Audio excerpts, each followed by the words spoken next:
We are going to reconvene the special meeting of Folsom City Council for Tuesday, April 23rd. Do we have anything to report out? Good evening, Madam Mayor. No final action tonight. Okay, in which case we will adjourn the special meeting and convene the regular meeting of the Folsom City Council for Tuesday, April 23rd, 2019. If the clerk would call the roll, please. Councilmember Sheldon. Here. Aquino. Here. Gaylord. Here. Kozlowski. Here. And Howell. Here. And if you'll join me in the Pledge of Allegiance. I pledge allegiance to the flag of the United States of America and to the republic for which it stands, one nation, under God, indivisible, with liberty and justice for all. And do we have any agenda update? No agenda update for tonight either, Madam Mayor. Okay, great. In which case we'll move to business from the floor. And we have one request to speak, and that is Marilyn Jasper. If you could come forward. Welcome, and you have 3 minutes. Does it matter where I am? That one right there, the This one? smaller mic, yeah. Thank you. Good evening. My name is Marilyn Jasper. I'm speaking on behalf of Public Interest Coalition and the Humane Society of the Sierra Foothills. We sent you a letter late Sunday, and I want to expand a little bit more about that regarding the rodeo. Unless there are either regulations to mandate transparency and enforcement with monitoring, there is no way of knowing the animal cruelty and abuse that is the hallmark of rodeo. To stage rodeo events, suffering, pain, and fear must be inflicted on animals that are normally and naturally very calm. Those hidden abuses are often whitewashed with claims such as, we love and care for our animals and that we treat them like royalty. But such care claims are irrelevant and smokescreens for the actual events as they take place. Animal care has nothing to do with actual rodeo events, which require the tormenting to a frantic fear level of fight or flight. It's similar to dogs used in dogfighting. If they perform, they're kept in top shape, fed well, wounds treated for profits, not for love or care. For rodeo, flank straps, spurs, hidden electrical shocking, ear and tail twisting, as well as raking and more, are the very opposite of animal care. Our intent is to inform you of the mayhem that occurs every year in Folsom and to bring your awareness to the link between animal cruelty and human violence. I explain more in our letter.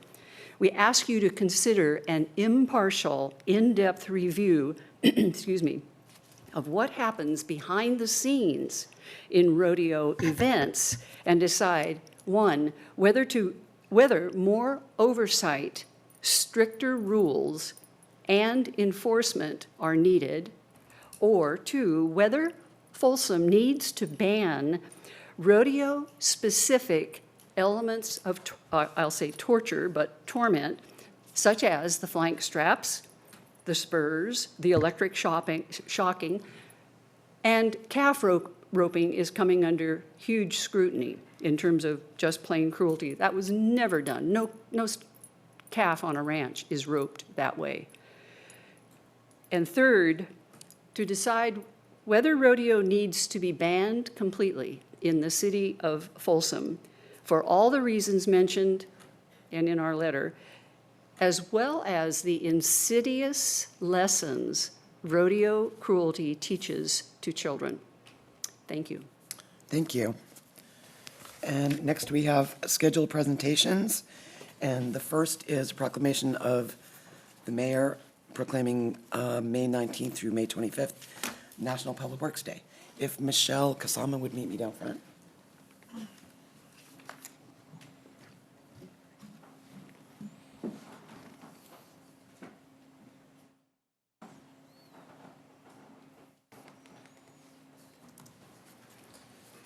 Okay, we have proclamation of the mayor of the city of Folsom proclaiming May 19th through 25th as National Public Works Week and May 15th as City Works Day in the city of Folsom. Whereas public works services provided in the Folsom community are an integral part of our residents' everyday lives, and whereas informed residents are vital to the efficient operation of public works systems and programs such as traffic engineering, street maintenance, storm drainage, solid waste facilities, recycling and hazardous materials, and whereas the health, safety, thank you. The health, safety, and comfort of the community greatly depends on these operational services, and whereas the quality of these programs combined with their planning, design, and construction are vitally dependent on the skills of City of Folsom staff and officials. And whereas the Folsom City Charter and Municipal Code encourages broad, informed public participation in civic affairs, and whereas the City of Folsom seeks and encourages advice and input from the public on matters related to the city, and whereas the City of Folsom desires to provide information to the public about municipal operations, whereas City Works Day is designed to inspire residents to discover the City of Folsom's wide variety of services and programs, and community members are invited to the event. Now therefore, I, Carrie Howell, Mayor of the City of Folsom, on behalf of the Folsom City Council, do hereby proclaim the week of May 19th through 25th as National Public Works Week and May 15th as City Works Day in the City of Folsom, and call upon community members to acquaint themselves with the complexities of providing public works and recognize the contribution that public works and other city departments make to the daily health, safety, and comfort of all of our residents. Proclaim this 23rd day of April 2019. Thanks, Michelle. Would you guys like to explain what's going to happen that day? Sure, thank you. So the City of Folsom is going to be open for exploration on Wednesday, May 15th. So the community is invited to come out, learn about the numerous programs, services, and amenities that we offer, learn what it takes to run a city. It's a free event, it's a family-friendly event, and the kids tend to have a lot of fun. It's an opportunity to climb into the cab of a garbage truck and honk the horn, explore police and fire vehicles, even meet Kirby the recycling robot. So community members are encouraged to come out and learn more about the event at folsom.ca.us. On behalf of Public Works, the middle of May is an exciting time for us. We have been sort of the roots of what now is City Works Day. It used to be Public Works Day about 21 years ago, and it's our opportunity to share what Public Works does for the benefit of the residents every single day. So we do hope that you come out. We'll see you on May 15th. Thank you.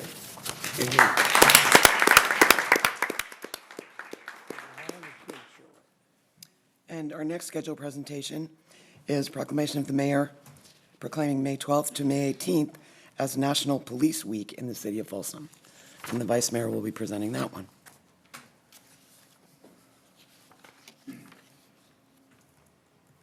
Thank you. I will be joined by Lieutenant Chris Emery. This is a proclamation of the mayor of the city of Folsom proclaiming May 12th through 18th, 2019 as National Police Week in the city of Folsom. Whereas it is important that all citizens know and understand the duties, responsibilities, hazards, and sacrifices of those who dedicate their lives to the law enforcement profession. And whereas in 1962, President Kennedy issued a proclamation based on a joint resolution of Congress proclaiming May 15th as National Peace Officers Memorial Day, and the calendar week in which May 15th falls is National Police Week, in recognition of those federal, state, and local law enforcement officers who lost their lives or were disabled in the line of duty. And whereas in 2018, a total of 163 officers nationwide, including one from the Sacramento County Sheriff's Department, lost their lives either in the line of duty or from injuries received while on duty. And whereas Folsom police officers work devotedly and selflessly on behalf of our citizens, safeguarding the lives and property of those they serve, regardless of the peril or hazard to themselves. And whereas by enforcing our laws, these same officers contribute significantly and positively to the 95630 experience. And whereas by their patriotic service and their dedicated efforts, these men and women have earned the gratitude of the city. Now therefore, I, Sarah Aquino, on behalf of Mayor Carrie Howell and the city of Folsom, do hereby proclaim the week of May 12th through 18th, 2019 as National Police Week in the city of Folsom, and extend our gratitude to the men and women of the Folsom Police Department for their dedicated service to our community, their courage, diligence, and dedication to keeping our city and citizens safe. proclaim this 23rd day of April, 2019.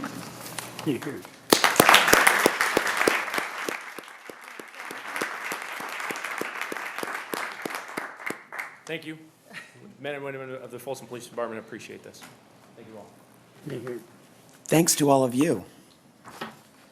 And our next proclamation is Mayor of the City of Folsom proclaiming May 2nd as Big Day of Giving in the City of Folsom. Councilmember Gaylord will present that one. And he hopefully will be joined by Chelsea Farr from the Sacramento Region Community Foundation, Lisa Tudor from Twin Lakes Food Bank, who I don't see here, Lori South, Friends of Folsom Zoo Sanctuary, Michelle Coleman, Parkinson's Association of Northern California.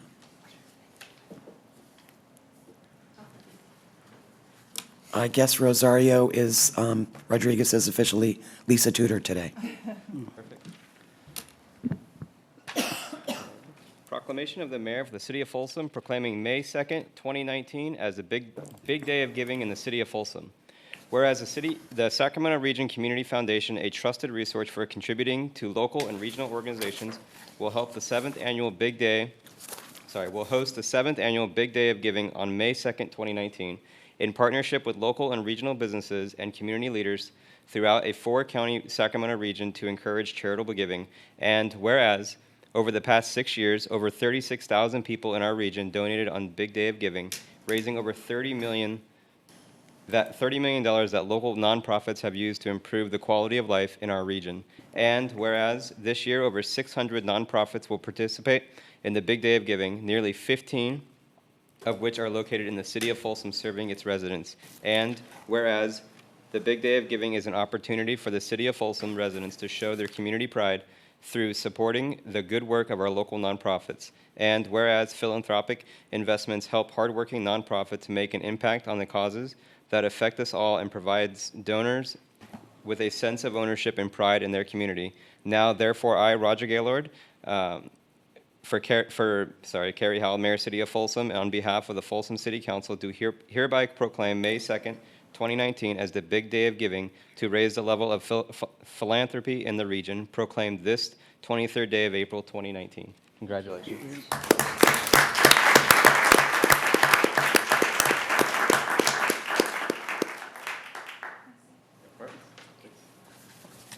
Hi, everyone. I'm Chelsea Farr with the Sacramento Region Community Foundation, and thank you to the City Council for allowing us to be here tonight. We're thrilled to be having Big Day of Giving once again in 2019. It's a wonderful opportunity to benefit the amazing nonprofits in our 4-county region. And last year, Big Day brought in $7.4 million for local nonprofits. Over the past 7 years, nearly 540,000 of that have come back to nonprofits right here in Folsom. So this Big Day of Giving would be nothing without the amazing and creative nonprofits that are a part of it with us. And I'm so lucky to have 3 of them here with me tonight and hope they could briefly share who they are and what their mission is in the community. Good evening, everyone. My name is Rosario Rodriguez, and I'm a representing board member for Twin Lakes Food Bank. Twin Lakes Food Bank is proud to participate in the Big Day of Giving for another year. Throughout this event, we are able to raise unrestricted funds to ensure that the programs and services to feed the hungry in our community go uninterrupted. That's 1,700 individuals receiving 80,000 pounds of food every month. We are grateful to the Sacramento Region Community Foundation for organizing this event and giving our food bank the tools to secure funding for the vital work that meets individuals and families in crisis.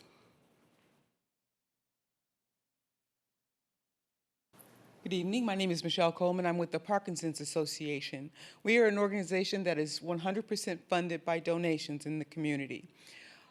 Individuals who are diagnosed with Parkinson's and their families have a hard road to hoe.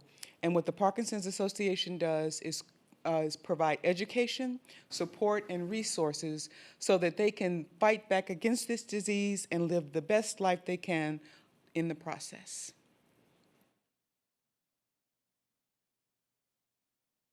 Hi, my name is Lori South, and I'm on the board for the Folsom Zoo Sanctuary, who I think most of you know, right behind us here. We provide, the Friends of the Folsom Zoo provides quarterly grants to the zoo in the way of donations and donations and gate fees and things like that. We provide primarily for animal care and facilities, and it's a wonderful program. We're happy to partner with Big Day of Giving in the hopes of facilitating more of that.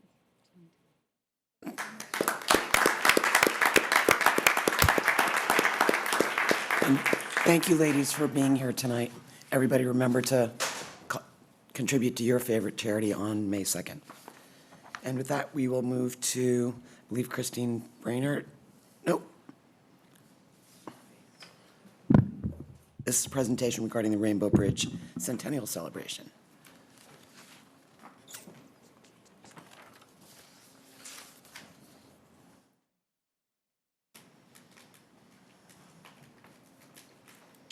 You can let everybody know who you are as a relatively new employee of the fabulous city of Folsom. A new face.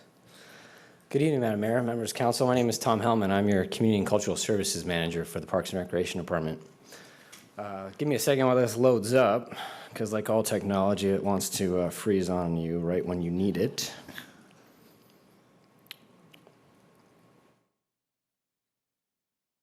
Must be the budget presentation taking up all the bandwidth. That's probably a true statement. It's time to start doing pantomimes, Tom.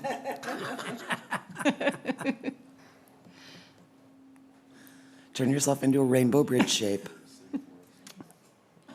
Had it working not more than an hour ago. Probably gonna rain.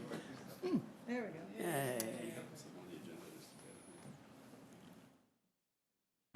Yeah. Perfect time for that.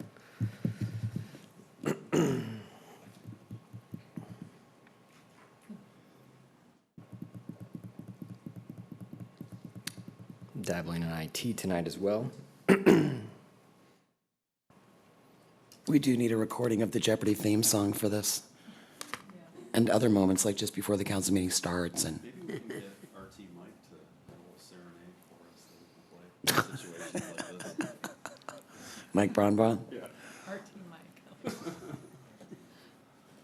Getting all the bugs out for you, Jim. Don't worry about it.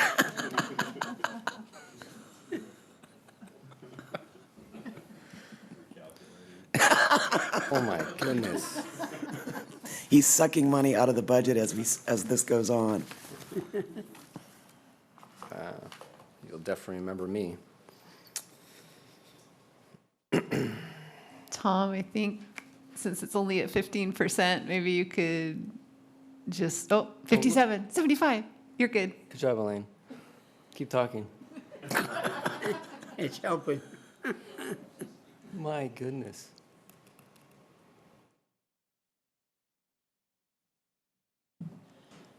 City manager speaks, stays happy.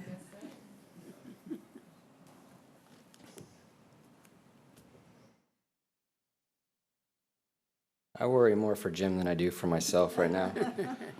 But we'll see what happens, and we'll see if I can wing it for you. But there is some great information in the slides that I presented and prepared for you. But it does give me great pleasure to speak to you tonight on behalf of a bunch of us that are putting together the Rainbow Bridge Centennial. As you know, it's an honor for the historic landmark that has been adorned in Folsom for over 100 years. The Centennial Celebration is a collaborative effort by many who I'll recognize later, hopefully during this presentation, with the full intent to display, honor, and celebrate this community-loved bridge for one very special day. Hey, look at that. Just needed a special day.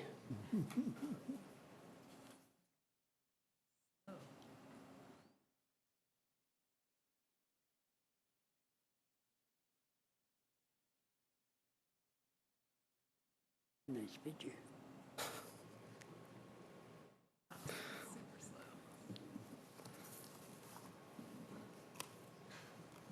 I really worry for you, Jim.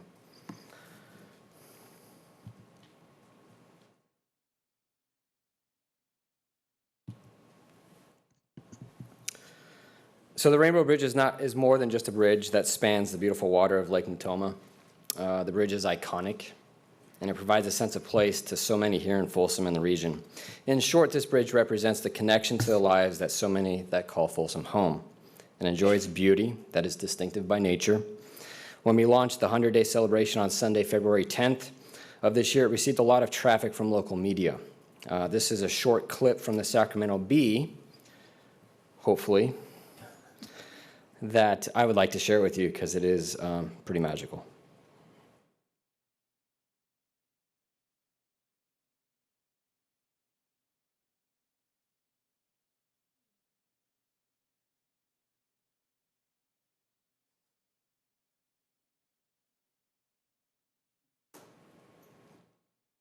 Isn't it beautiful? It is.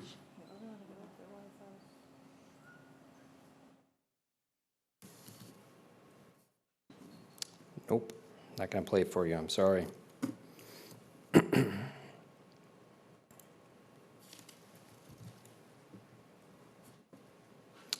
appear on the Bee's website? Yes, it did, which you probably may have seen at some point, but it is really, really nice little setting. I will give shout out to our own Chris Shepard, who did a lot of that imaging and photograph and videography for that, but that the Sacramento Bee did splice together. So this celebration would not be possible without some very important partners. There are a number of folks that are involved, but I would like to give special recognition to just a few. Our very own Public Works Director, Dave Nugent, our Parks and Recreation Director, Lorraine Pagioni, Michelle Kasama from the Public Works Department, Sarah Troby from the Parks and Recreation Department, Christine Brainerd, our Communications Manager, Chris Shepard, also from our Communications Office, Judy Collinsworth from the Folsom Historic District Association, Karen Holmes, also from the Folsom Historic District Association, and Marianne McAlay from the Greater Folsom Partnership. All of them have been contributing over the last year in producing what will be a very special day on Saturday, May 4th, but also for the 100 days leading up to May 4th, so my thanks to all of you.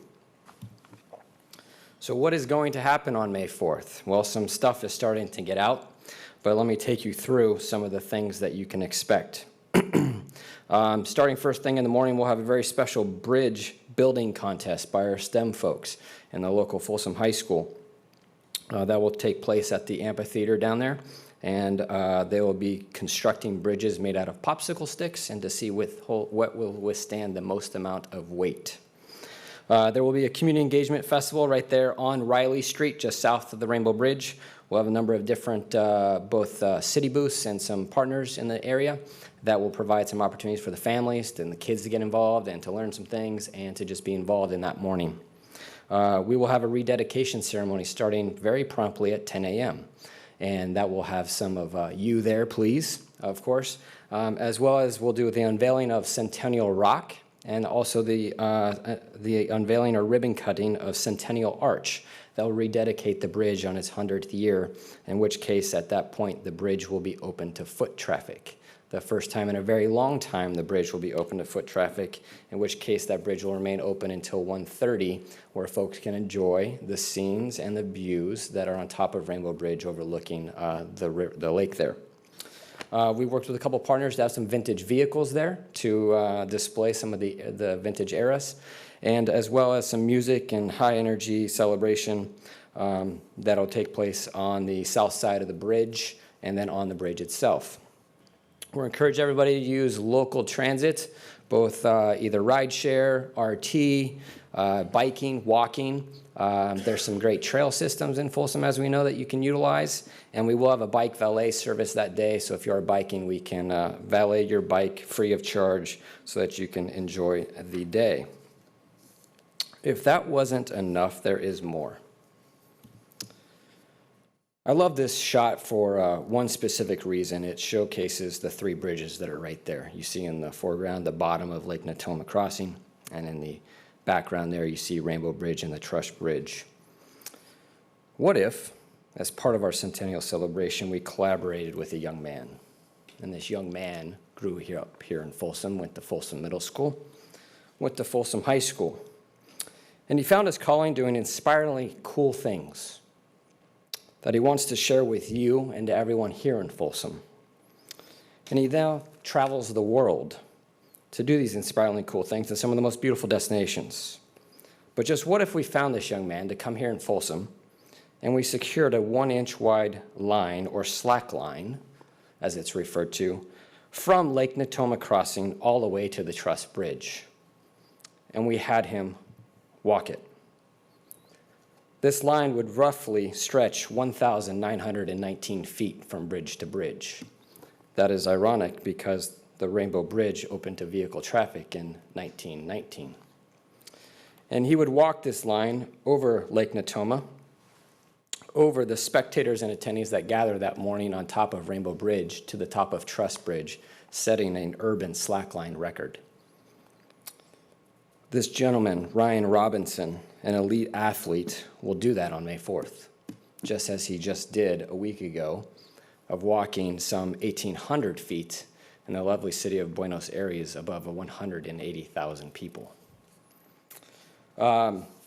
This couldn't be done without the very helpful hand of Steve Wong. Thank you.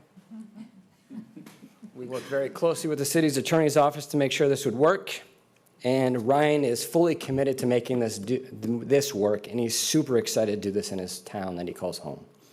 Ryan will be here all this week and next week preparing for this, and he will be setting up with the help of Dave and myself on Friday to do this walk. And he may have some other tricks up his sleeve for that morning, but I really encourage you to be there for this. It's very exciting for him to do and to dedicate the bridge on this very special day. If that wasn't enough, we're going to do something at night with the Folsom Historic District. They're doing their centennial tasting from 4:30 to 7:30. We've got live music. There's 6 food vendors. There's a couple dessert vendors, beverage vendors, all representing the different restaurants in the historic district. There is tickets for this, and they are at the historicfolsom.org, and I have heard that there still are some available, but they are expecting them to sell out. So if you are interested in that, please go to Folsom or historicfolsom.org. And finally, I welcome you all to please come Saturday, May 4th. Ceremony and dedication will begin promptly at 10 a.m. We're estimating that Ryan will begin his slackline walk at roughly 10:45 a.m., in which case he will walk towards Rainbow Bridge and hopefully over many of the residents that love and adore Rainbow Bridge and call Folsom home. And then we'll gather and continue to celebrate until 1:30, when we'll need to close the bridge down to get ready for our evening's event. I look forward to seeing you there on May 4th. If there's any questions for this evening, happy to do so. Thank you for your patience while we go through IT and technical difficulties, but thank you very much. Thank you. Anybody have any questions or comments? Thank you. Great presentation. It was actually worth the wait. Well, good. Thank you. I'm not going to touch it. And with that, we will move to presentation of the city manager's fiscal year 2019-2020 proposed operating and capital budgets for the city, the successor agency, Folsom Public Financing Authority, and Folsom Ranch Public Financing Authority.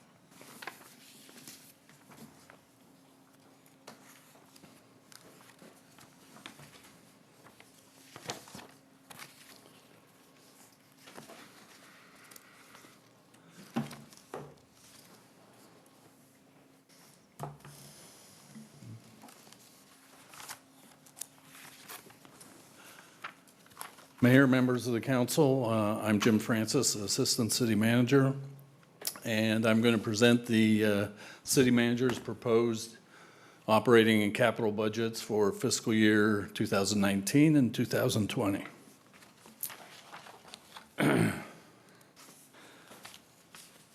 To start off, I'd like to remind everyone that when you adopt the budget, there are actually 7 funds that you're approving.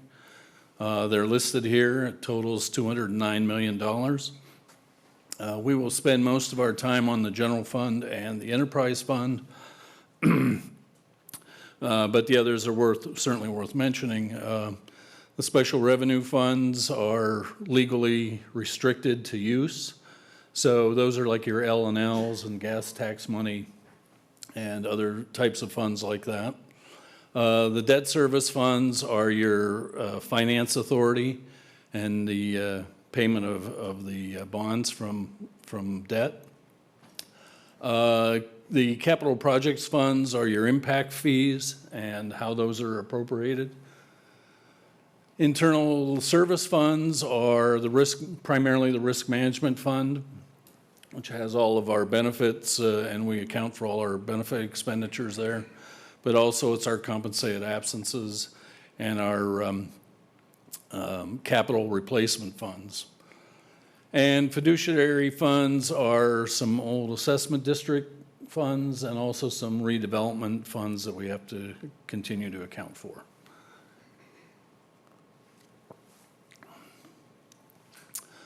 To start with the general fund and the just a quick summary, you'll see under this fiscal year, we're going to have about $91 million of revenue and expenditures. That's about a 6.7% increase over last year. We expect to have $853,000 going to the fund balance, which would bring that up to 16.5 or 18%. Again, your policy is 15% is the minimum amount that should be in there. In this proposed budget, you can see the proposed budget is almost flat in terms of the amount of money, and I'll get into the discussion of why that is. But we still are anticipating and having a goal of having a $900,000 surplus for fund balance, which would raise that to roughly $17.5 million and 19%. To show you some of the history of your fund balance and how that's improved.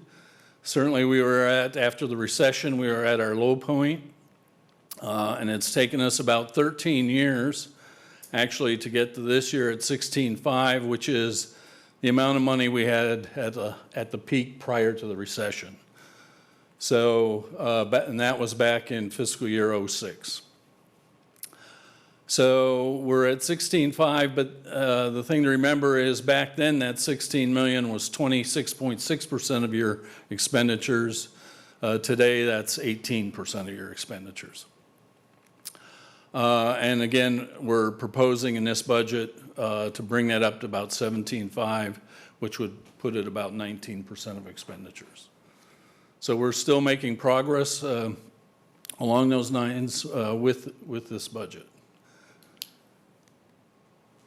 To talk about some of the general fund revenues, there's obviously the tax parts and the non-tax revenues.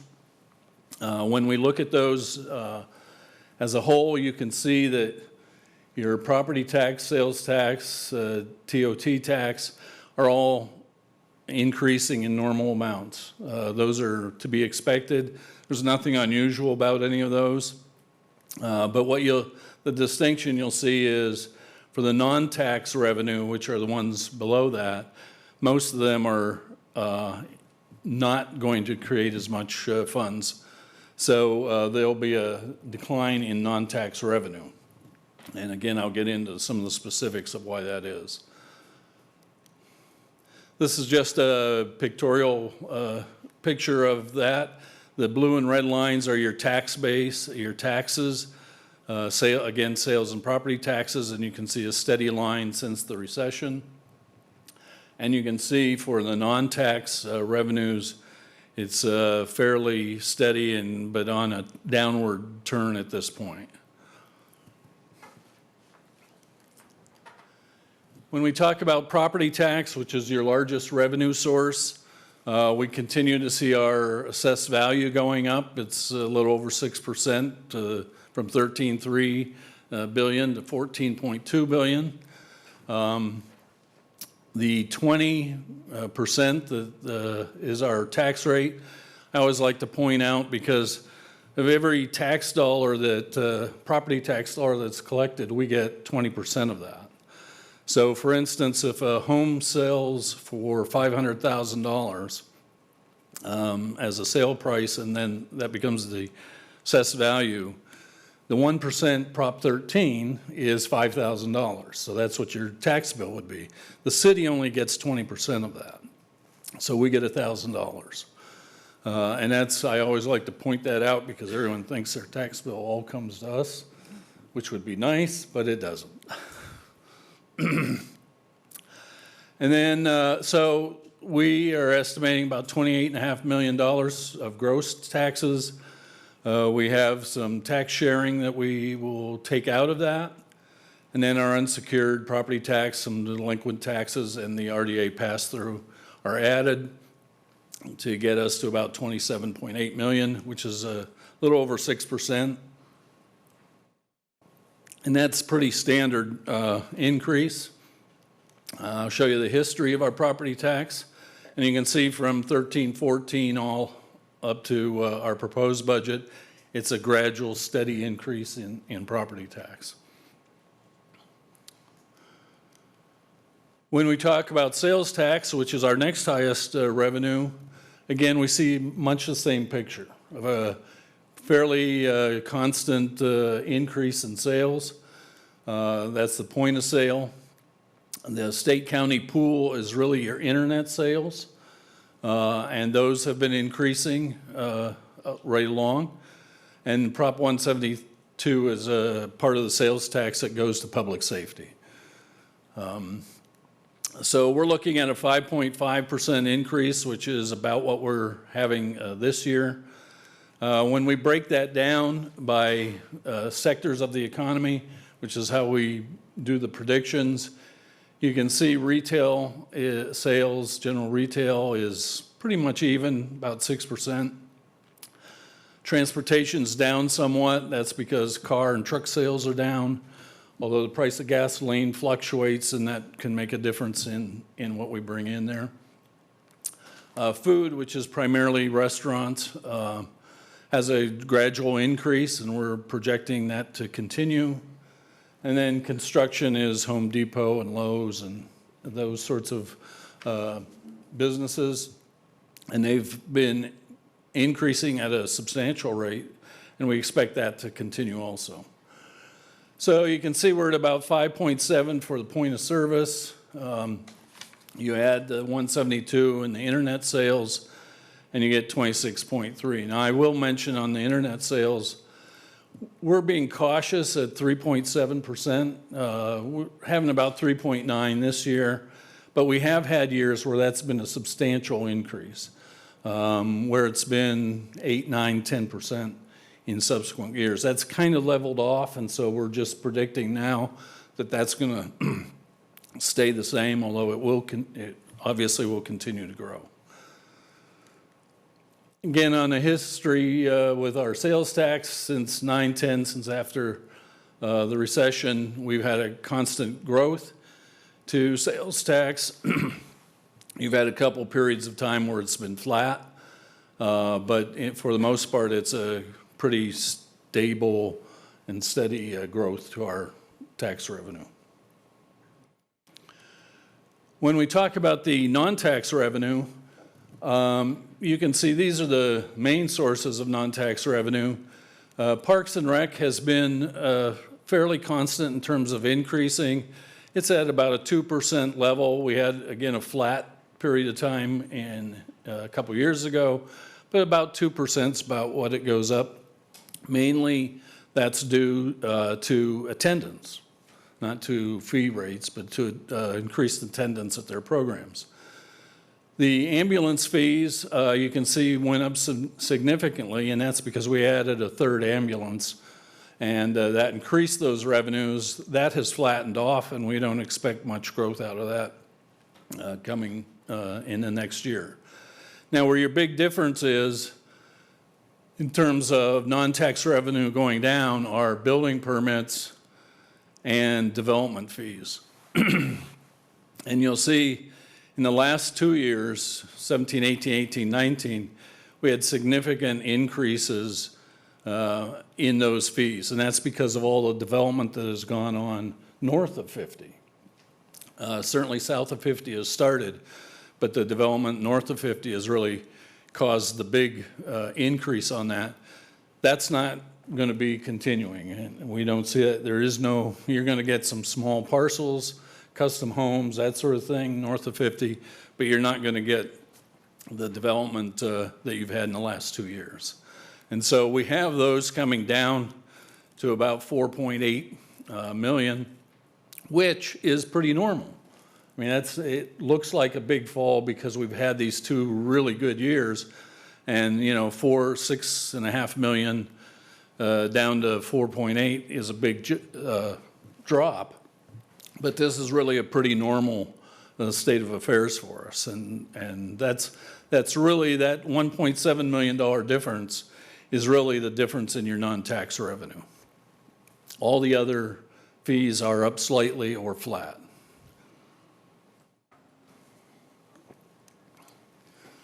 The third area that we have revenue is our transfers in from other funds. And I show the history here because there is a decrease there of about $2 million, which is a significant decrease, obviously. But 2 things important to remember. One, the 9.8 is again, an abnormal number. It's high, abnormally high. And we've gone down to 7.8 as a projection because that's more of the norm that we would have. The difference, that $2 million really is made up of 2 things. $1.5 million of that was the pool renovation that we did, and the other $500,000 is from utilities. And their contributions, their transfers in have gone down because some debt was retired that they participated in. And that really makes it up. Other than that, it's pretty standard in terms of transfers in of funds that we would normally receive. When we get to appropriations, again, we'll talk about salaries and wages and benefits and O&M and debt service. But we want to share some of the principles that were in play when this was put together. Obviously, to build and maintain our fiscal sustainability, to be transparent with how we were spending money to the public, to be accountable for the results that we would have, and to be responsive to the community. The priority areas that we're focused on, because this is a fairly flat budget, were service maintenance and enhancements where we could make those. We did want to invest in technology because we saw that as being a prudent thing to do in terms of keeping our services up. Certainly, we don't want to ignore capital investment, so that was an area, and we also want to look to the future and what we can do to make the future a little easier for all of us. To look in a broad category of expenses by salaries and so on, salaries are up about 3.4. That's typical. You know, that's cost of living adjustments, that's step increases, that's some marketing adjustments. There's nothing really abnormal in there. There are no new positions in this budget. So that reflects that lower number. Benefits is at 8.4, and we'll talk a little bit more about what makes up that 8.4, but that's the big expense category. And so you can see you've got $3.6 million of increase in salaries and benefits. Being a flat budget, you've got to make that up somewhere. And it's through O&M. That 540 is primarily contracts with outside services. And the outlay is, again, not as many projects that we might have that we had the year before. Our debt service is, there's no increase. We have no new debt in this budget. And so you make up that 3.6, so you're down about 3.3 with these 2 categories, giving you the 300,000 increase. When we look at salaries in a little more detail, again, the permanent salaries I went over in terms of the causes of that. Again, there are no new positions in the budget. The temporary wages are up primarily because of the minimum wage increase. There are just a couple of extra hours in there, but not much. Overtime is up simply because wages go up and time and a half is on the base wage. Annual leave is down, and that's the compensated absences, which is one of our internal service funds, where we reduce the amount that fund requires of the budget from 2% of salary to 1.5, and that reflects the reduction in that cost. And allowances is just a minor adjustment. So you're at 3.4, which again is not very unusual. In terms of staffing, just to show you the difference, there is a change of 14.4 positions. That's mainly due, or all due, to the fact that transit was transferred to regional transit. So the 15 positions are eliminated in this budget. There were a few positions, or about 3/4 of a position, but was covered over a number of positions that were in transit or charged to transit that are now back in solid waste and in the general fund. You do have one new, I don't want to say it's a new position, but you do have a position of finance director that is in the new budget, but it was also in the old one, so it's not actually an addition to. And again, this gives a history of our positions. You can see back before the recession, we were at 587 positions. We went down to 413, and now we're at 452 and a half, 453. I might add that if you had 587 positions, you'd need about $15 to $16 million to fund those today. And we don't have that money, by the way. And that would be 15 to 16 million every year, not just a one-time cost. When we look at the benefit detail, of course, the elephant in the room is our PERS contribution, which is up 19%, $2.6 million, and that's on top of a 20% increase last year. So that's really the big benefit cost, and it's really the chief cost that you have in your budget. FICA is up simply because wages are up somewhat. And then your health and retiree health numbers are down because we're using the risk management reserve. The way it was designed to do is to lessen the impact of these increases. So we've used the reserve to do that in both health and retiree health. So those are actually lower this year, which brings our total down to the 8.42, which, to get a feeling for why PERS has gone up as much as it has, these are the percentage of PERSable salaries that we have to pay to PERS. So on the blue line is the safety rate for police and fire. Of the PERSable salaries, 55% of that then is paid to PERS. And for miscellaneous employees, it's 41%. But you can see that there's been a significant increase over time, and that's been due to a number of factors. One, the policy of the PERS board, which has been to shorten the amortization process, where they give you credit for gains and losses. So that's added to our cost. They've also changed some of the assumptions that they have used. The most prominent one is, of course, age and how long people live. But the thing that's affected us the most has been the investment earnings, which we have no control over. And they have not met their assumed investment return, and that's what's caused the biggest factor in terms of these gains. Certainly, if you add positions and that sort of thing, that will influence it. If you have early retirement programs, that will influence it. And we did have early retirement programs back in 11, 12, and 13, and you'll see the blips that came because of that. But that is small compared to the magnitude of the loss of investment earnings. Yeah, we wanted to show you, I showed you some of just the pure numbers. We wanted to show you some of, what this budget has in it.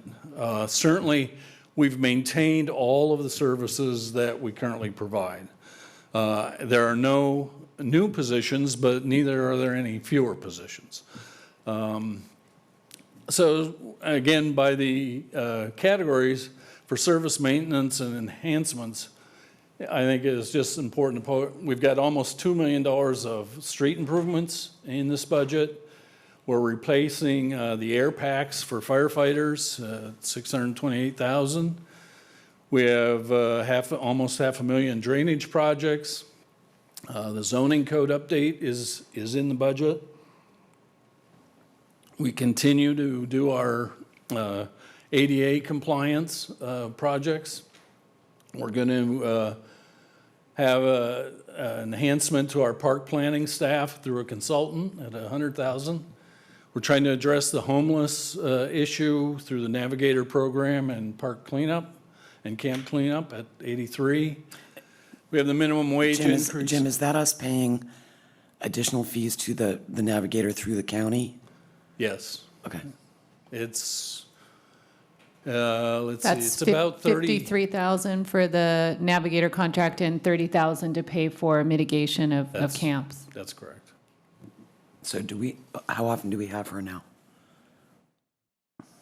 How often what? How often do we have the Navigator? I'm not sure the exact days of the week. I don't know if anyone in PD But it's an can- increase over what it was. It's actually the same as last year, Mayor. Okay. We're just continuing the contract. Okay. And then we have trail, these are things that we've had in the budget that are continuing. We've got trail maintenance and garage, the parking garage maintenance, and some just we call facilities painting to spruce up some of the facilities. We've increased our municipal landscaping. We're going to replace the emergency alerting systems in the fire stations. Our EMS billing contract has increased due to the more complex and numbers that we are billing for. We've increased our library material replacement by 32. That brings that up to 182,000 for material replacement.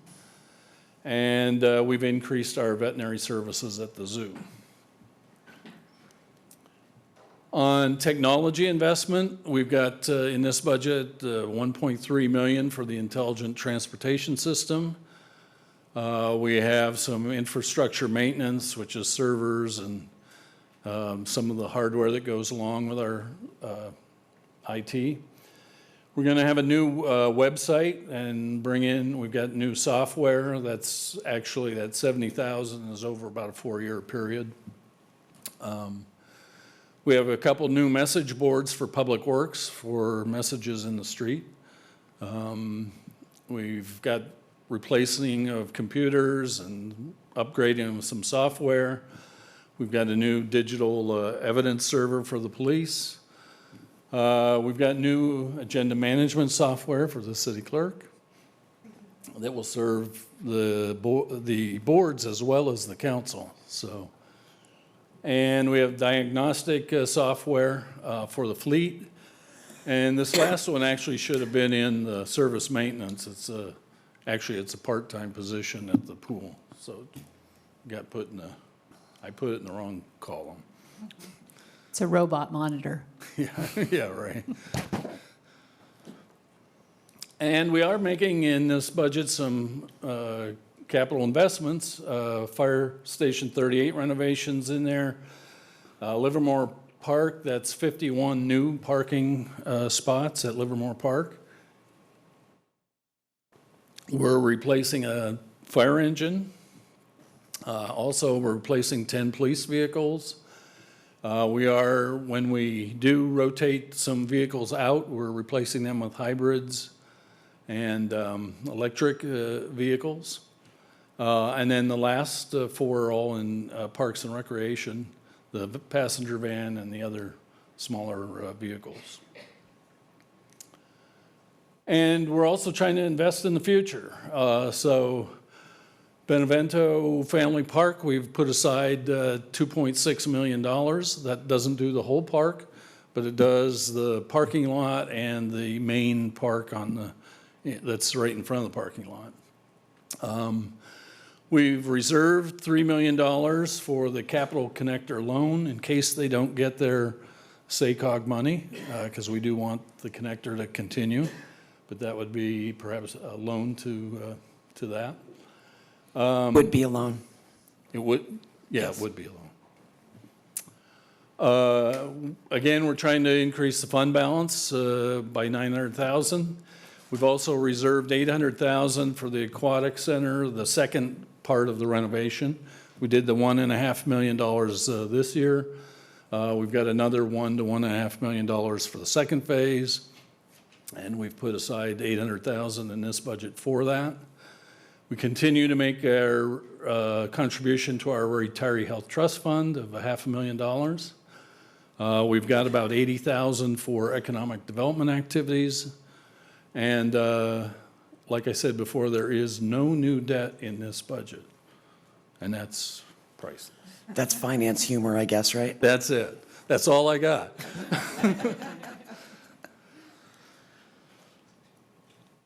This is just to break that down by department. This is my least favorite slide to show you, but because it's misleading, I believe. Obviously, all of the departments have salary increases, and they all have PERS increases in them. And for some, that's really all that's in their budget. But some of them get distorted. So, for instance, on the fire number, which looms out there, well, $628,000 of that is the replacement of the air packs that's in their budget. That's a one-time shot, and the other $600,000 deals with salaries and benefits. With Parks and Rec, which stands out, well, that 1.496 is roughly the pool cost, the pool renovation. So, you know, it shows here that it's going down, but it really isn't going down because we've just not done the pool renovation again. And the library looks a little high at 16%, but we had a transfer of a position, a marketing position, from one department to the library, and it's charged there. So that's where those costs came in. Non-departmental, we have contingencies in there, and that's up $200 and some thousand. So these are all a little, like I say, misleading, although these are the numbers that you'll see in the budget. That also throws off our percentage of general tax revenue that we always look at by category. And the biggest one, again, that gets thrown off is Parks and Rec. Again, in these last 2 years, you had a number of items that were one-time funded, and that raised the percent. But as you can see, the 15% this is more in line with what they've been at, between 13 and 14%, and they're at 15%. But that's just to give you some kind of an overall picture of how the pie's divided. When we go on to the enterprise funds, the water fund, you can see is revenue is pretty flat. It's going up slightly because we do have new connections we're making. On the expense side, again, PERS is the big item, which is going up $400,000. Their debt service, they have no new debt service, so their debt payment stays the same. And their transfers, as I mentioned, and the transfers in are down somewhat. But when you look at the capital projects, they have about $2 million planned. They've done a little over $3 million in the past few years. The concern here is that you're starting to eat in their working capital because your surplus isn't as much, and that's shown on this graph. With the orange line being what would be their average capital investment in terms of replacing pipe and rehab, and that's about $4 million. It obviously goes up over time. And the blue line is their operating surplus. So what we've tried to do is, in terms of the direction, is that the surplus would pay for the capital projects, and you wouldn't have to incur any more debt. This shows that we're not doing that, but if you go back and you look at 3 million, 3 million, 3, and 2 million, we're not actually at this level all the time. It's not necessary. So in 18, for instance, we were at $3 million that we had in actual capital investment, and our surplus was 2.1. So it wasn't as big a gap as that shows. It was 3 million here in 19, and it's about 1.1, and it's 2 million that we're expecting in 20, and it's 600,000. So the gap isn't quite as big as this shows, but it is a gap still. And so it's a concern, and we want to simply point that out. This graph is confusing me. Okay. Can you back up to just the chart of the numbers? Yes. Okay. So the point you're trying to make is that the capital projects expenditures that are planned are less, but the working capital available is also less. Well, yeah, what the chart shows is that between your revenue and your expenses, so here you have 600,000. Correct. And you have a capital projects expense of 2 million. So the policy is Delta is 1.4 million. Yeah. Okay. The policy is that we want to generate as much of a surplus between these two things to pay for your capital projects. So when I go back here, the blue line, that shows that surplus. Here's your 600,000. Got it. Okay. Now, the 4 million is a line that's an average and a kind of a standard, if you will, for what should be replaced in terms of capital projects for water. Got it. Okay, so that's not the actual, so in fiscal year 20, you're looking at 2 million. That line is a planning guideline. That's a planning for guideline. capital That's replacement correct. costs or Correct. repair. Thank you. That's all I needed. It roughly measures the depreciation costs of your assets. Totally clear now. Thank you. Okay. Everyone else okay on that? Yeah, well, let me just restate it. So we don't have as much of a surplus anymore to pay for those capital projects, so we're having to dip into the savings. Is that correct? Yeah. Yes. That's why you see the working capital going down. You have much the same picture with wastewater. Revenue is fairly flat. In terms of expenses, they had, this was some projects that they were actually budgeted at 1.9, and they weren't done, and so they're just carried over to the next year. And your PERS is up somewhat, your transfers are down. Again, you've got 2.2 million, 1.5, and 3.5, and you'll see your working capital going down. Same picture, lines are a little different. Again, we're not actually at this level, but with this one, it's a little different. You can see it's 2.2 and 1.5. So here, we had actual costs of 2.2 million, but 2.1 was a surplus, so we were right on target. In fiscal year 19, we had a surplus of 1.8, and we only had 1.5 million so we were in good shape there. But if we're accurate in our projection of 3.6, in this year, we're going to have about a surplus of 1.3, but you're 3.6 of expenditures. So, and that's not unusual for the expenditures to go up and down with these kind of capital projects. That's why we put the average in there, or the standard, if you will. But again, you have the same thing occurring with wastewater as you do water, is that your working capital is being used. And then solid waste is even a different picture. As we've talked before, you have the impact of recycling. Our revenue stays about the same because of the reporting, and we do have some of how recycled expenses were reported. We didn't have it as a revenue. It was a net number that came in. But we have about $500,000 of increase. You'll see the expense here in O&M is the recycling expense. And that's a little over $1 million that comes in. And so that blows the surplus way out of the water, and you'll see this coming down pretty quick.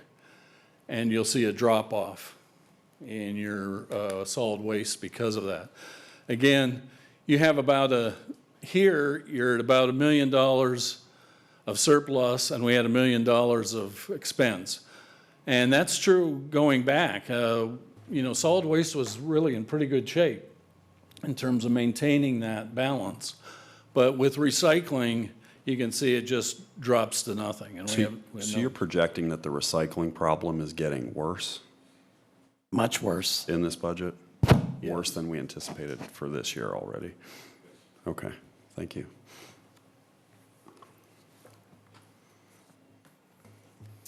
Hey, Jim. Sorry, on the slide before that. Yeah. What's the variance from the 18 budget? One more back. The 400,000 on capital, and then you have the 1 million. What's the variance difference on there? Well, you have the 1 million back here. So yeah, why is that? You just didn't have, we didn't replace as many vehicles. With solid waste, it's vehicle replacement. Oh, okay. And we just didn't replace as many vehicles back in 18.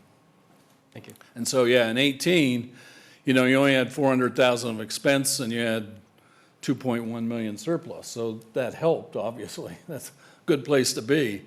And I went the wrong way. But you had 400,000 of expense and $1 million of surplus.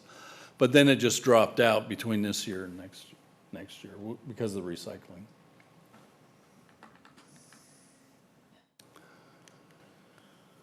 The capital improvement plan, we do have an extensive plan. I might just say some of these are already ongoing. They're all not new projects. And most of these will be brought back to you for specifics. So we give you the CIP, but it's not necessarily that you're approving these projects and these costs as they're presented. So, but this was just to give you a range of the projects that are in there and that we hope to be done, either done or started this year. So you've got the Green Valley Road widening, the water treatment plant, some upgrade to their pre-treatment capacity. Again, the loan that we've talked about as a possibility. And it's important to note that that may or may not happen. It just Right. depends on if the connector's able to get the money elsewhere. That's correct. Yeah, we just thought it was important for the council to know that we've reserved that money if we do need it. The Benevento Family Park is new, and that's at 2.6, and we hope that will get started this year. There's about $2.5 million in street rehab. The Ender Crossing, which is underway, is about $2.3 million. There's a sewer and lift station on Greenback at 2.2. And then we have a series of Davies Park, a series of drainage projects, the new parking lot at Livermore, Lou Howard Park and McFarland. Davies, Lou Howard, and McFarland have all been on your calendar before.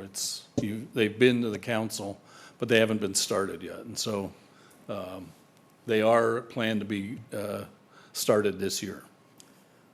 I would just like to request that maybe Lorraine and Dave talk about the cost for the parking lot at Livermore. I did the calc, it's a little over 15 grand per space. So if there's something that Public Works can help Parks and Rec out with to get that cost down a little bit. Looks like it's $40,000 per space. It's 51 spaces, yeah. That's too much. I think, and certainly, I think there's connected to the parking lot, there's a connector trail that's going to be part of that project. Between the existing parking lot and the new parking lot. So some of the cost is for that, Mayor, but we can be sure that we've sharpened our pencil on that one. No, and I just always think it's helpful to get, the Public Works Department does a significant amount of paving and construction, and if they can help help another department out, they should. Hey, Jim, if I may. Yes. The last budget round, I mentioned I wanted to send back to the Parks Commission in regards to retrofitting existing parks and shade structures. I didn't see anything in here for that, and I haven't seen prior any costs on There's those. nothing in here specifically on that. We did look at it, as you might recall, to do all of the parks. It was considerable costs. But Park and Rec in their design and looking at enhancements to parks include shade structures as a part of it in terms of the cost. And they've put that into the model, if you will. But there's nothing specifically in this budget authorized to do shade structures in the parks. So is there any way to get like a listing of what it would cost per park so we can Yeah. kind of decide, hey, I let's think do this one, let's I- do that one? I believe we have that, yeah. So we can Like get to see. that for you. Yeah. Cool, thank you. So could I kind of piggyback on that question, just for my own education? So for instance, the park projects, those are paid for by park fees that come from developers, Yes. right? So we would have the flexibility to say, we want to do shade structures instead of a parking lot at wherever that was. But we couldn't take that park money and say, we don't want to spend it on parks, we want to spend it on public safety or public works or something like that. That's correct. It's part of the, if you remember, the special revenue funds. Yeah. The funds that go to the parks in particular are special revenue funds that are legally required to be spent on those kinds of facilities. And you can't use them, an impact fee, and they're mostly impact fees. Got it. You can't use it instead of a park to buy a police car. Okay. Can't do that. Thank you. And this just shows in terms of the new money that's out there, where it comes from. So you can see the impact fees are still the majority of where our funds come from, and then enterprise funds and so on. And it's important to point that out because the impact fees north of 50 are not going to be increasing very much. We're going to spend those down. In terms of the park improvement fund, that's about zero right now. So it's been committed, in terms of some of this. So and you're going to see that in a number of other of the fees going out into the future. That they have to be used, for those purposes, and we've been using them. Well, then respectfully, I think then maybe the Parks and Rec staff and commission may need to take a look at future improvements in parks that are planned north of the freeway if there's no fees coming in to pay for those facilities. And that's one of the things we talk about at the end here.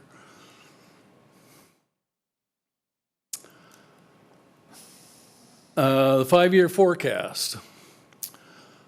So the major pressures you're going to see in the next 5 years, we think, are certainly the CalPERS rate increases are going to be outstanding for at least 5 years. But you're going to have, as we were just talking, you're going to have multitude of capital needs that, quite frankly, there aren't funds to do right now. Whether they be parks, whether they be a public garage, whether it's less exciting projects like roofs and on our buildings, which are getting old and leak, and we've had to spend a lot of money in the last few years repairing those. There's just going to be a lot of capital needs that you don't have the resources to do right now. The non-tax revenue and the growth of that will be an issue, and that doesn't mean, I don't mean necessarily rate increases, because it could be that you're talking about utilization increases that brings in more money. It could be, other fees that might make sense to you that we don't do now. So there are a number of ways to attack that, but it will be an issue. If your non-tax revenue doesn't grow and only your tax revenue is growing, then you're going to have issues in terms of the budget. And then the last two, wage growth and essentially benefit costs, that's people are 75% of your budget, of your operating budget. And so you've got to certainly keep a handle on that. In the forecast you're going to see, there's no forecast for an increase in staff. So that's one thing that to keep in mind as we go through some of these numbers. Just to highlight the CalPERS contribution, you can see we're at this 2.6 million 19, and that's the 20% I mentioned from the year before increase. Going forward, the next 3 years, we're looking at less of a percent increase, but it's still 1.8, 1.6, 1.4 million, which are, adds up to, from this year, which is 13, so in the next 4 years, you've got $7, $8 million of increase. Now, these numbers not only don't include any new staff being added, which would add to them, but it also assumes that CalPERS is going to make all their investment assumptions. And so these numbers could get worse. I doubt that they'll get any better.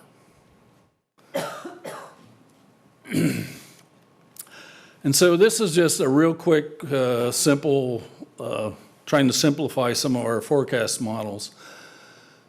If you have tax revenue growth at 6%, and I do believe that that's a reasonable expectation, and if you have a non-tax revenue growth at 3%, we didn't do that this year certainly, but I still think that that's a reasonable assumption.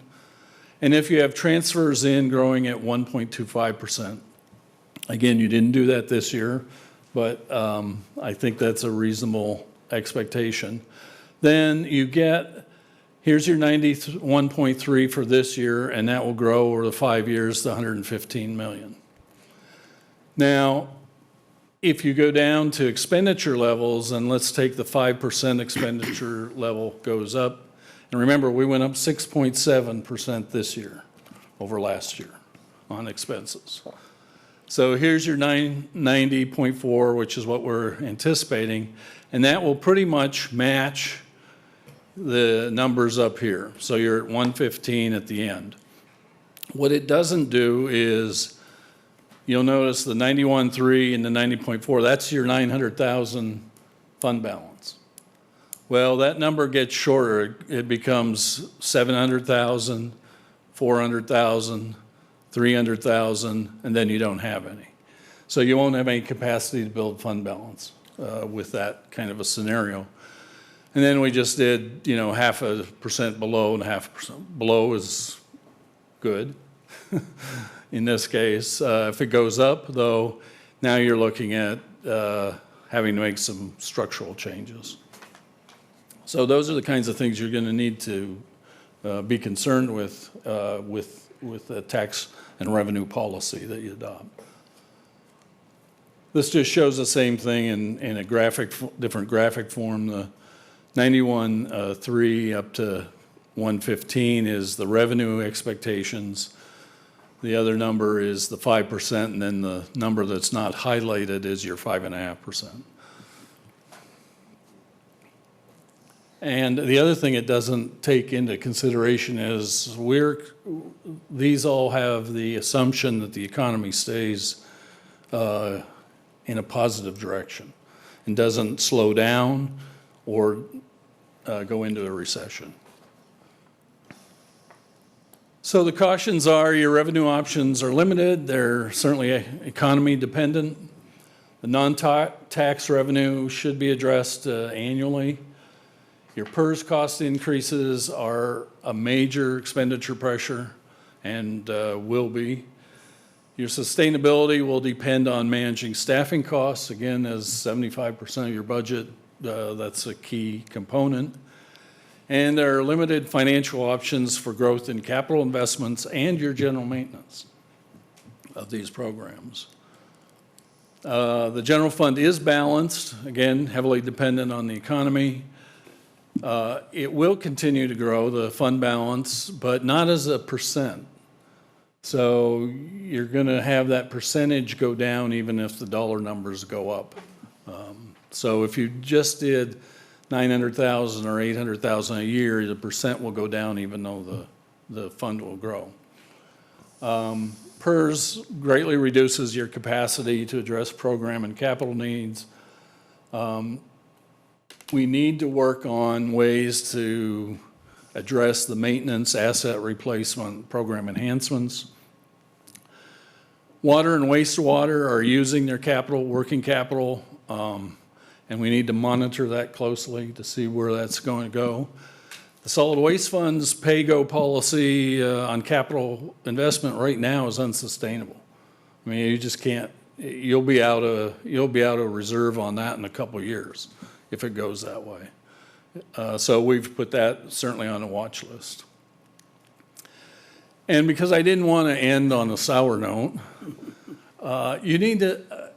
This is a good budget, and I think that's important to point out. It is balanced. It's sustainable the way it is. You've controlled operating expenses in this budget. You've addressed major capital needs, not all of them, granted, but major ones. And you've put money aside for the future for that, for others. You've maintained the level of service. Again, we haven't downgraded anybody. We haven't reduced budgets. We haven't reduced personnel. And you've added to the fund balance. So those 5 things make a good budget. And that's the end of my presentation. Thanks, Jim. Do you have any questions? When does this come back for another read? Your next council meeting, it will be on for a public hearing. And once you've had the public hearing, you can adopt the budget at any time after that, even on that day if you want. Otherwise, we'll continue to put on every agenda till you adopt a budget. Thank you. Any other questions? Can I just ask a question about the recycling? So the state mandates that we recycle a certain percentage of our solid waste, right? But we have to now pay to do that. Correct. Okay. And just a comment, I would say, kudos to city staff and to past councils for really holding the line on the hiring and not ramping back up to pre-recession levels. I think, being very thoughtful about that helped the city. And if I could just thank Jim Francis and Terry Hemley and the entire executive management team for literally hours and hours of time wrestling through this budget. Yes, thank you to everybody that worked on that and all the department heads as well. But that whole recycling issue, I think we're probably going to be talking about rate increases later in the year, but the gravy train that was recycling has ended. The city of Folsom was one of the first cities in the state to meet the state mandate for the 50%. And for a long time, there was a lot of value in those recycled materials, and we did very, very well. For many, many years, didn't even talk about increases, especially in solid waste. So unfortunately, due to events that are taking place in other countries, that gravy train's over. Yeah, there's actually been a lot of national talk to that fact. California mandates the recycling diversion. Many states do not, and many states are landfilling their recycling materials now. Mm-hmm. So something to keep in mind when you're talking to your state legislatures. So we don't have any other questions there, then we will move on to. Thank you. Thanks, Jim. Our next item is the consent calendar. Anybody like to pull anything? No, I'll move adoption of the consent calendar. Do you want to pull I just had something? a quick question on 10270, so item C. Okay. Go ahead and ask the question. Oh, are these LPRs for cars, or are they intersection license plate recognition? They're fixed location. Fixed location? They're not for cars. Okay. We will have one mobile unit that comes from that money, so that's something that we move from spot to spot, but it will not. Commander Shanroy, could I just ask you to approach the microphone so they pick it up on TV? Sorry about that. Thank you. So these are all for fixed locations, multiple intersections throughout the city, and then one mobile unit that would be able to move from location to location. So it's mobile, but it's not on a car mobile. It's perfect. Thank you. Appreciate that. Okay, so we have I'll a move motion. adoption of consent. Do we have a second? Second. We have a motion in 2 seconds. Call the roll, please.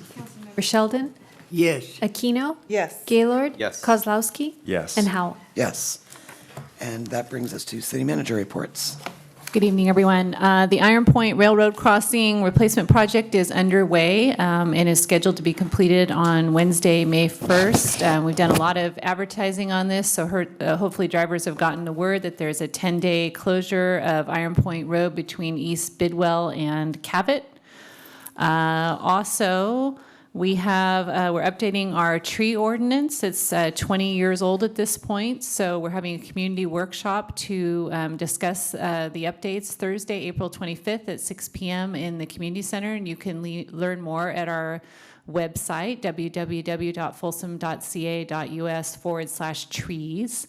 And at long last, I know all you pet lovers will love this. I know I do. You can license your pet online in Folsom now. We've teamed with Pet Data to launch a new online pet licensing system starting on April 26th. The new system will streamline pet licensing and provide a quick, easy way to license pets online. You can find out more on the Folsom Police Department's website. Alder Creek Parkway, which is the new connector over in south of 50 in the plan area, will close for improvements and extended closure from Monday, April 29th through October. But you can still use Placerville Road and the newly improved East Bidwell Street to get through as alternate routes. And finally, Love My Mom, which is one of my favorite events in Folsom. The 5K is on Saturday, May 11th, and the 5K course will be at the Palladio, I believe. It starts and finishes at Whole Foods. So if you're interested in that, please check our website as well. And that's all I have. Okay, Mike. No news tonight, thank you. Ernie. Kudos to the Park and Rec and many volunteers and vendors and everything for I'm going to refer to the Easter egg hunt because I'm old-fashioned. It was tremendous. It was a little chilly, but we've had it that way before. But it went smooth, and the number of people were just, again, I have to shake my head every year. It's a ton of people, but they all enjoyed it, and I think you did one heck of a job. Again, every year you pull it off. So kudos to all the people that participated in that. Roger? I have nothing, thank you. Our regional transit did not meet on Monday, so there's nothing there. But I did read in the paper that it appears that the city of Sacramento has withdrawn its request to locate the shelter at the Florin Road light rail station. So just wanted to report on that. Regional SAN has not met since the last council meeting, but will be meeting tomorrow morning. Rail JPA is only quarterly, so that meeting's coming up, I think, next month. And other than that, with regard to transportation-related issues, it's all been about the unfunded transportation needs regionally.